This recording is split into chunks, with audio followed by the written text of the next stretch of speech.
जानवरों पर जुल्म भी बड़ा किया जाता है, बालों का बेतहाशा मारते हैं, पीटते हैं, जोर जोर से कान खींचकर घसीटते हैं, उसको डंडे बरसाए जाते हैं। बाज़ वक़्त गोश्त पर बहुत सौ ने देखा हो शायद, जो गोश्त लेने जाते हैं कि वो निशान होते हैं लाल लाल गोश्त पर, नील पड़े हुए होते हैं गोश्त पर, ये इसी की मार के होते हैं।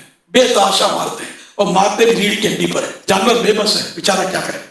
जब ये रेवड़ चलाते हैं जानवरों का, खासकर ये बछिया बछड़े इस तरह, इनको मैंने देखा कि बेचारों को ऐसा मारते हैं कि आदमी कांप जाए।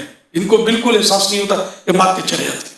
तो ये जुल्म है बिला वजह मारना, इसका हिसाब। इसी तरह जानवरों के साथ और भी कई जुल्म होते हैं, जैसे कि ज़बाह करते वक्त भी बकरा काटते हैं तो काट कर वो बस काटते चले जाते हैं, हड्डी तक पहुंचा देते हैं।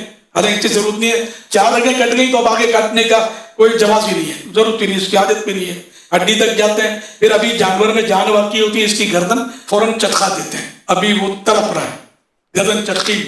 जुल्म, जुल्म, इसका हिसाब क़यामत में, हिसाब या अज़ाब, गुनाह का काम है और जहन्नम में ले जाने वाला काम है। बकरीद में ये मनाजिर गलियों में देखे जा सकते हैं, ये कर रहे होते हैं। दिल जो है वो सब पत्थर की तरह सख्त हो जाता है, कोई एहसास ही नहीं होता हम कर क्या रहे। ज़बा कर दो, जब ज़बा हो गया तो इतने ठंडा होना है, गर्दन चटकाओ या ना चटकाओ, ठंडा हो जाता है। तो जिनके अपने यहाँ कुर्बानी हो, कम से कम इनको यही कर सकते हैं कोशिश कि समझा दें पहले से कि ये नहीं करना, और जब वो ये छुरी फेर लेना आप उनके हाथ से छुरी ले लें, और इनके हाथ में बात नहीं खुजली है क्या है, ये खाना का इसको टच करते रहेंगे, बड़े जानवर को टच करते रहेंगे, छुरी हाथ डालते रहेंगे, और कुछ ना कुछ इसको बेचारे को, अब आपको जख्मों का उंगली लगा के देखो, आपको मजा आता है क्या हाथ लगाने से? तकलीफ होती है यार, कटा हुआ इसको हाथ डालने से होगा क्या, सिवाय इसको तकलीफ के आपको तो कुछ भी नहीं मिलेगा। तो ये मतलब बिला वजह इसको ये इजा देते हैं, यूं करते हैं। अच्छा, अब वो इसको चेक करने के लिए इनकी टांगों पर, टांगों की हड्डी पर उल्टी छुरी ठक ठक ठक ठक के मारते रहते हैं।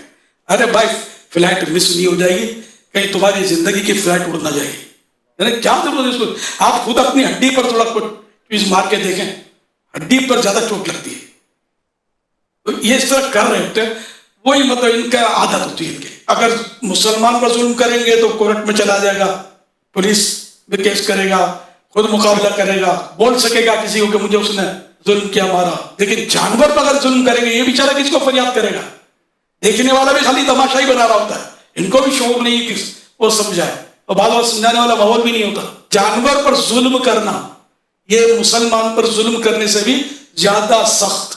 बेचारा बेजबान जानवर किसको फरियाद करेगा? लेकिन ये ध्यान रखिएगा कि मजलूम की दुआ कबूल की जाती है, चाहे वो जानवर हो।